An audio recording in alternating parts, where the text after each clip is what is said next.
اعوذ باللہ من الشیطان الرجیم بسم اللہ الرحمن الرحیم یا ایھا الذین آمنوا لا تتخذوا آباءکم واخوانکم اولیاء ان استحبوا الکفر علی الایمان ومن یتولہم منکم فاولئک هم الظالمون قل ان کان آباؤکم وابناؤکم واخوانکم وازواجکم وعشیرتکم واموال اقترفتموها وتجارۃ تخشون کسادها ومساکن ترضونها احب الیکم من اللہ ورسولہ وجہاد فی سبیلہ فتربصوا حتی یاتی اللہ بامرہ واللہ لا یہدی القوم الفاسقین لقد نصرکم اللہ فی مواطن کثیرۃ ویوم حنین اذ اعجبتکم کثرتکم فلن تغنی عنکم شیئا وضاقت علیکم الارض بما رحبت ثم ولیتم مدبرین ثم انزل اللہ سکینتہ علی رسولہ وعلی المؤمنین وانزل جنودا لم تروها وعذب الذین کفروا وذلک جزاء الکافرین ثم یتوب اللہ من بعد ذلک علی من یشاء واللہ غفور رحیم۔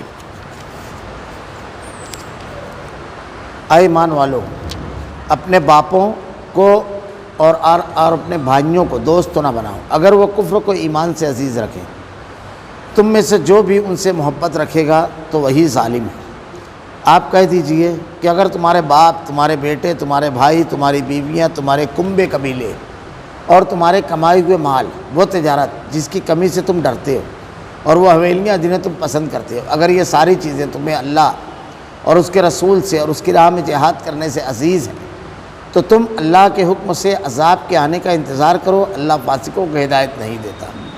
یقیناً اللہ نے بہت سے میدانوں میں تمہیں فتح دی، اور حنین کی لڑائی والے دن بھی جب کہ تمہیں اپنی کثرت پر ناز ہو گیا تھا، لیکن اس نے تمہیں کوئی فائدہ نہ دیا، بلکہ زمین باوجود اپنی کشادگی کے تم پر تنگ ہو گئی، پھر تم پیٹ پھیر کر بھاگ کھڑے ہوئے۔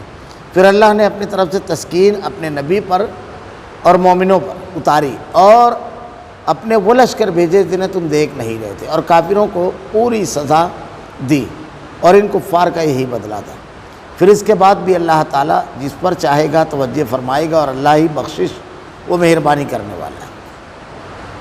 یا ایھا الذین آمنوا لا تتخذوا آباءکم واخوانکم اولیاء ان استحبوا الکفر علی الایمان ومن یتولہم منکم فاولئک هم الظالمون۔ اے ایمان والو، اپنے باپوں کو اور اپنے بھائیوں کو دوست تو نہ بناؤ اگر وہ کفر کو ایمان سے عزیز رکھیں۔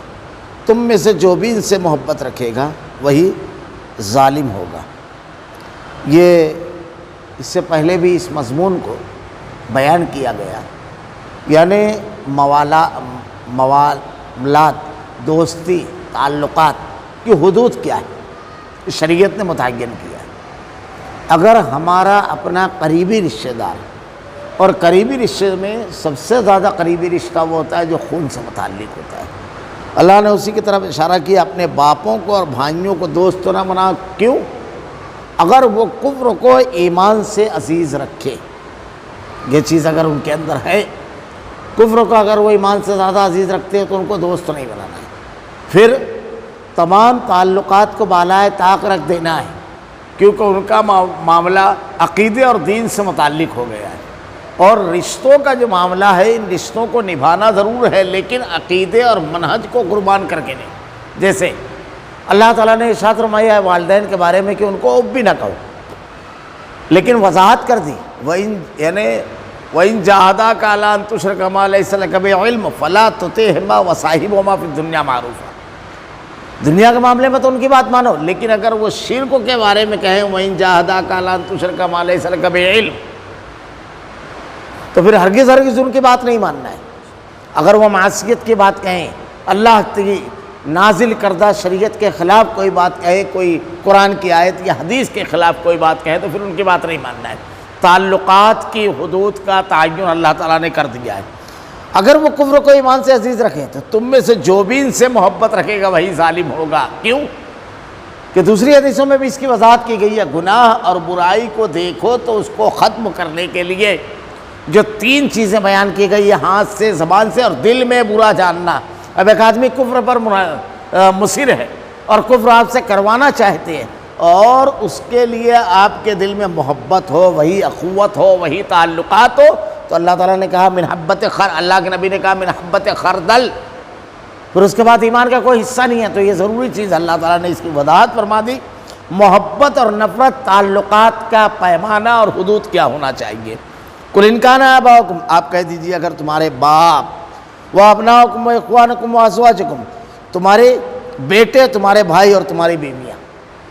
یہ جو رشتے بیان کیے جا رہے ہیں یہ انتہائی قریب سے سنے ہوتے ہیں رشتے. اور آزمائش اور امتحان آدمی کا اس وقت ہوتا ہے جب ٹکراؤ ہوتا ہے. ٹکراؤ نہ ہو تو معاملہ چلتا رہتا ہے، سمجھ میں بھی نہیں آتا ہے. لیکن آپ کہہ دیجئے تمہارے باپ، آدمی کا باپ ہے، دین کے معاملے میں اس کے سامنے آ کر کے کھڑا ہو گیا ہے، عقیدے کے معاملے میں آ کر کے اس کے سامنے کھڑا ہو گیا ہے، بے دینی کر رہا ہے، تو اس وقت اس کا معاملہ کیا ہونا چاہیے. ہم تاریخ پڑھتے ہیں، سیرت پڑھتے ہیں. اللہ تعالیٰ نے قرآن میں صحابہ کرام کے بارے میں ارشاد فرمایا فَإِنْ آمَنُوا بِمِثْلِ مَا آمَنْتُمْ بِهِ فَقَدْ اهْتَدَوْا، ایسا ایمان لاؤ جیسا صحابہ کرام لائے. حضرت ابو عبیدہ بن جراح رضی اللہ تعالیٰ عنہ کے مقابل ان کے باپ غزوہ بدر میں، حضرت حذیفہ رضی اللہ تعالیٰ عنہ ان کے مقابل ان کا باپ عتبہ. رشتے دیکھیے آپ، ابو بکر صدیق رضی اللہ تعالیٰ عنہ کے مقابل آپ کا بیٹا عبد الرحمن. تو خون کے رشتے تھے. حضرت مصعب بن عمر رضی اللہ تعالیٰ عنہ کے مقابل آپ کا بھائی، حضرت عمر رضی اللہ تعالیٰ عنہ کے مقابل آپ کا ماموں ہاشم بن عاص. تو رشتے دیکھیے، حضرت امیر حمزہ رضی اللہ تعالیٰ عنہ، حضرت علی رضی اللہ تعالیٰ عنہ، اللہ کے نبی صلی اللہ علیہ وسلم کے مقابل آپ کا داماد عاص. تو یہ رشتے، اس کا کوئی لحاظ نہیں. پھر اس کے بعد ان لوگوں نے کفر کی بنیاد پر کوئی لحاظ نہیں کیا. تم ایمان کی بنیاد پر لحاظ کرو گے، عقیدے کی سوداگری کرو گے جب ٹکراؤ کی بات ہو. اب یہ تو یہ معاملہ ہوا کہ بالکل مقابل کھڑے ہیں. کبھی کبھی ایسا ہوگا کہ دینی معاملے میں آپ کو، آپ کے مقابل آپ کا باپ ہوگا، آپ کا بھائی ہوگا، آپ کی بیوی ہوگی، آپ کے بچے ہوں گے. تو اس وقت تو آپ کو کس چیز کو چننا ہے. الحب فی اللہ والبغض فی اللہ، محبت اللہ کے لیے، دشمنی اللہ کے لیے. پیمانہ اللہ تعالیٰ نے طے کر دیا. تو یہ جو رشتے ہیں تمہارے کنبے قبیلے، آدمی اپنے قبیلے، اپنی برادری سے، اپنی جماعت سے اور اپنے خاندان سے کبھی نہیں کرتا ہے. لیکن عقیدے اور دین کے معاملے میں یہ تمام چیزیں نہیں ہوگی. اس وقت تم کیا رہو گے؟ کیا تمہارے اندر برادری واد رہے گا؟ کیا تمہارے اندر علاقائیت رہے گی؟ کیا تمہارے اندر قبیلہ واردیت رہے گی؟ خاندان رہے گا کہ میرے خاندان کے لوگ ہیں؟ اللہ تعالیٰ نے ارشاد فرمایا وہ مال، تمہارے کمائے ہوئے وہ مال، وہ تجارت جس کی کمی سے تم ڈرتے ہو. آدمی کو اپنا مال بہت محبوب ہوتا ہے، اور تجارت اس کے گھاٹے سے ہمیشہ ڈرتا ہے کہ تجارت بیٹھ نہ جائے، ختم نہ ہو جائے. دھندا سب سے اہم چیز آدمی پکڑ کر کے چلتا ہے اس کو. تمہیں اللہ اور اس کے رسول اور اس کی راہ میں جہاد کرنے سے زیادہ عزیز. یہاں پر جو لفظ جاہدو ہے قرآن کے اندر جو استعمال کیا گیا ہے، جاہدو، جہاد، ہر وہ کوشش جو حق کو آگے لے جانے اور باطل کو ختم کرنے کے لیے ہوتی ہے، وہ سب اس میں شامل ہوتی ہے. لیکن اب اس میں درجہ بدرجہ آ گیا ہے چیز. جیسے مثلاً اللہ کے نبی صلی اللہ علیہ وسلم نے ارشاد فرمایا جہاد کی بہت ساری قسمیں. ایک تو ایک میدان جنگ میں آدمی جائے، اسلام کو، مسلمانوں کو ختم کرنے کے لیے، اسلام کے خلاف کوئی طاقت اٹھی، اس سے آدمی جا کر کے جہاد کر رہا ہے. اللہ کے نبی نے ارشاد فرمایا سب سے افضل جہاد یہ ہے کہ ظالم بادشاہ کے سامنے آدمی حق بات کہے. اب ذرا سا غور کیجیے، ظالم بادشاہ کے سامنے جب آدمی کھڑا ہوتا ہے تو وہاں پر مقابلے کے لیے اس کا موقع تھوڑی رہتا ہے، کیونکہ وہاں پر تو اس کا فیصلہ نافذ ہوگا اور اس کے ساتھ پوری حکومت کھڑی ہوگی، سب اس کے تابع فرما بردار ہیں. اور یہاں میدان جنگ میں تو لشکر ہوتا ہے اس کے ساتھ جو مقابلہ کرتا ہے، اور یہ خود مقابلے میں رہتا ہے. اب وہاں پر حق بات کہنا تو یہ افضل ترین جہاد ہے. پھر اس کے بعد اللہ کے نبی صلی اللہ علیہ وسلم سے صحابی نے پوچھا کہ اللہ کس بات پر مسکراتا ہے بندے کے؟ اللہ کے نبی نے ارشاد فرمایا کہ دفاعی ہتھیاروں کو اتار کر کے آدمی اپنے آپ کو میدان جنگوں میں ڈبو دے وے، اللہ رب العالمین اس بات پر بہت خوش ہوتا ہے. الگ الگ مقامات جو ہوتے ہیں تو اس کے حساب سے درجات ہیں. تو اللہ کے نبی اللہ تعالیٰ نے ارشاد فرمایا لقد نصرکم اللہ فی مواطن کثیرۃ ویوم حنین اذ اعجبتکم کثرتکم فلن تغنی عنکم شیئا وضاقت علیکم الارض بما رحبت ثم ولیتم مدبرین. یقیناً اللہ نے بہت سے میدانوں میں تمہیں فتح دی. حنین کی لڑائی والے دن بھی جب تمہیں اپنی کثرت پر ناز ہو گیا تھا، لیکن اس نے تمہیں کوئی فائدہ نہ دیا، بلکہ زمین باوجود اپنی کشادگی کے تم پر تنگ ہو گئی، پھر تم پیٹ پھیر کر بھاگ کھڑے ہوئے. اللہ کے نبی صلی اللہ علیہ وسلم کے جو غزوات ہیں اس میں ایک بڑا مشہور غزوہ حنین. غزوہ اسے کہا جاتا ہے جس میں اللہ کے نبی صلی اللہ علیہ وسلم بنفس نفسی شریک تھے. سرایا اسے کہا جاتا ہے جسے اللہ کے نبی صلی اللہ علیہ وسلم نے جیسے کوئی ٹکڑی کہیں بھیجی ہے اس کو کہا جاتا ہے۔ تو اس غزوے میں آپ شریک تھے۔ یہ قبیلہ بنو ثقیف جو تھا، طائف کے لوگ، ان لوگوں سے ہوا تھا یہ غزوہ۔ اور اس غزوے کی جو تفصیلات ملتی ہے کہ ان لوگوں نے اس کے لیے بڑی زبردست تیاری کی، اور بڑی جنگجو قوم تھے، اور بڑا طاق کر تیر چلایا کرتے تھے، بڑے زبردست تیر انداز۔ بلکہ ان لوگوں کا جو سردار تھا مالک بن عوف، اس نے تو یہ بھی کیا تھا اس غزوے میں نکلنے سے پہلے اپنے ساتھ بکریوں کا ریوڑ، جانور اور فوجیوں کے گھر کی خواتین اور بچوں کو لے لیا۔ تو یہ ملتا ہے تاریخ کے اندر کہ ان کا ایک بزرگ و سردار تھا، نابینا ہو گیا تھا۔ جب اس نے پوچھا یہ شور، یہ بکریوں کا ریوڑ، یہ بچوں کا کیوں ہے میدان جنگ میں؟ ہم جنگ کے لیے نکلے ہیں۔ تو بتایا گیا کہ یہ سردار جو ہے ہمارا، اس کا فیصلہ ہے۔ کہا کیوں؟ اس کو بلا کر کے جب گفتگو کی تو کہا کیوں؟ تو کہا اس لیے کہ اس کی وجہ سے بڑی دل جمائی کے ساتھ اور بڑی اس سے لڑے گی، کیونکہ اگر شکست ہوگی تو بیوی اور بچوں کا مسئلہ رہے گا، تو ان کے دفاع کے لیے۔ تو اس نے کہا یہ بالکل غیر دانشمندانہ فیصلہ ہے، یہ اگر بات الٹ گئی تو سماج سے نکل جائے گا، یہ کم سے کم محفوظ مقام پر رہیں گے تو ان کے لیے پھر ایک مرتبہ طاقت مجتمع ہوگی۔ اس نے اپنے تجربے کی بنیاد پر کہا۔ بہرحال جب یہ جنگ ہوئی تو اللہ کے نبی صلی اللہ علیہ وسلم جب لشکر لے کر کے چلے تو یہ سب پہاڑوں میں، وادیوں میں بیٹھ گئے تیر لے کر کے۔ اور جیسے ہی مسلمانوں کا لشکر، جس کی تعداد بہت بڑی تھی، یعنی اس سے پہلے جو جنگیں ہوئی تو ان جنگوں میں مسلمانوں کی تعداد عموماً مشرکین لشکر، مکہ کے لشکر سے کم ہوا کرتی تھی۔ یہ مقابل جو لشکر ہے یہ قریب قریب معاملہ، مگر اس جنگ میں بالکل الگ معاملہ تھا۔ جیسے اب غزوہ بدر میں 313 1000 کے آس پاس، غزوہ احد میں ایسا ہی تھا کہ ان کی تعداد بہت زیادہ تھی، یہاں 700 تھی، 300 عبداللہ بن ابی لے کر کے الگ ہو گیا۔ غزوہ احزاب میں معاملہ تو یہ تھا کہ مدینہ کی کل آبادی اتنی نہیں تھی جتنا بڑا لشکر مدینہ کے گرد ہو، خندق کے موقع پر گھیرا ڈالے ہوئے تھا۔ تو غزوات اگر آپ دیکھیں گے جس میں جنگیں ہوئی تو ایسا رہا ہے، اس غزوے میں بہت بڑی تعداد تھی، اور اس میں وہ لوگ تھے بالکل نئے مسلمان جو ہوئے تھے، اللہ کے نبی صلی اللہ علیہ وسلم کے حلیف قبائل بھی۔ جب یہ لوگ پہنچے تو کچھ لوگوں کا یہ تھا کہ بھائی ہم نے آج تک جو جنگیں لڑی ہے بڑی چھوٹی چھوٹی تعداد رہی ہے، لیکن اللہ تعالیٰ نے غلبہ دیا، فتح دیا، ہم لوگوں کو فتح حاصل ہوئی، تو اس خیال بھی آ گیا تھا کہ آج تو ایک بڑا لشکر جرار ہے ہمارے ساتھ۔ حالانکہ فتح اور شکست، کامیابی اور ناکامی اللہ کے ہاتھ میں، اسباب و وسائل ہوتے ہیں، اس کا استعمال کرتا ہے آدمی، لیکن یہ تمام چیزیں ہونے کے باوجود بڑے لشکروں کو شکست وہی دیتا ہے اور چھوٹے لشکروں کو فتح وہی دیتا ہے۔ تو یہ جب لوگ وہاں پہنچے تو ان کا تیر اندازوں نے اتنی زبردست انداز میں تیر اندازی کی کہ بڑی تعداد صحابہ کرام کی زخمی ہوئی۔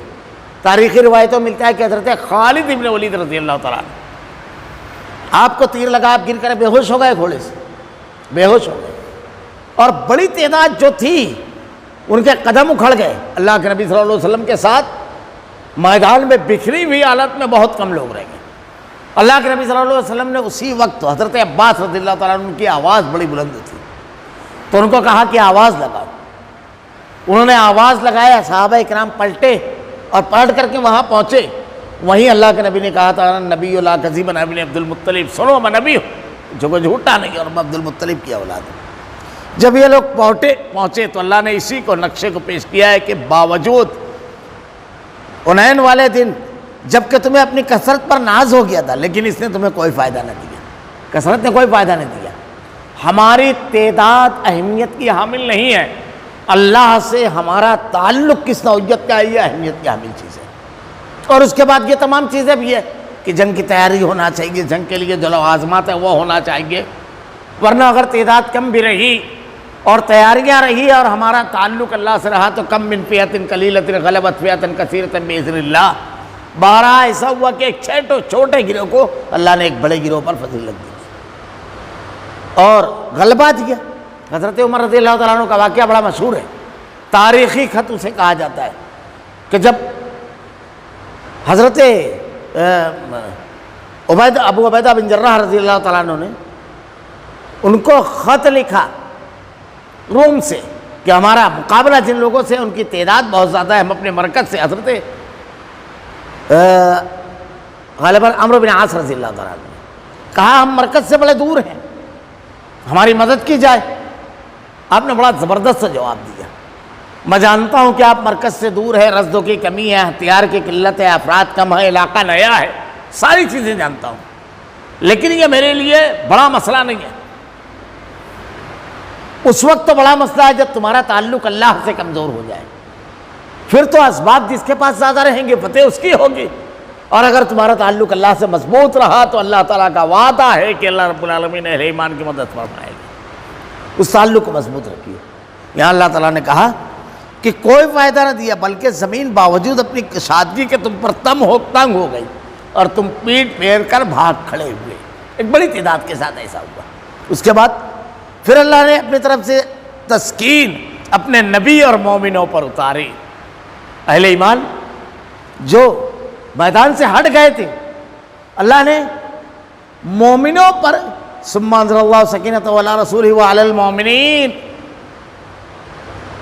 اللہ تعالیٰ نے تسکین اتاری, تسکین اپنے نبی اور مومنین پر اتاری.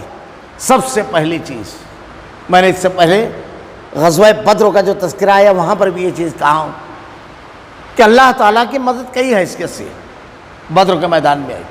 موسم کی مدد, بارش ہوئی. دوسری مدد جو آئی بارش کی وجہ سے, پانی پی کر سیراب کیا, غسل کیا, بالکل فریش ہو گیا, پاک ہو گئے. ساری چیزوں کے ساتھ ساتھ مشرکین مکہ نشیب کی طرف سے پانی بہہ کر گیا, کیچڑ ہو گیا, پاؤں زمانا مشکل ہو گیا. ان لوگوں کا ریتیلا علاقہ تھا, جم گئی ریت, ان کے لیے آسانی اور راحت ہو گئی. دوسری چیز اللہ تعالیٰ نے مشرکین کے دلوں میں خوف ڈال دیا اور مومنین کے دلوں میں اطمینان قلب. کتنی اہم چیز ہے. اگر آدمی مقابلے میں ہار جائے کوئی بات نہیں, دوبارہ مقابلے پہ آتا ہے, لیکن اگر حوصلہ ہار جائے تو جنگ ہی نہیں پھر جیت پاتا. یہاں حوصلے ہار گئے وہ لوگ, اور صحابہ کرام کہتے ہیں اتنے مطمئن تھے, ایسے تھے کہ ہم کو بہت کم تعداد دکھائی دے رہی تھی, اور ان کو بہت زیادہ, مشرکین کو. الگ الگ مقامات پر وہ چیز جا چکی ہے تفصیل کے ساتھ. بعض صحابہ کہتے ہیں کہ ہماری تلواریں چھوٹ گئی. تیسرا, فرشتوں کو اللہ رب العالمین نے اتارا آسمان سے قطار اندر قطار, تو الگ الگ ٹائپ کی مدد آئی. یہاں بھی اللہ تعالیٰ نے سکین تسکین, مطمئن ہوئے. اور اس کے بعد اپنے وہ لشکر بھیجے تھے تم دیکھ نہیں رہے تھے,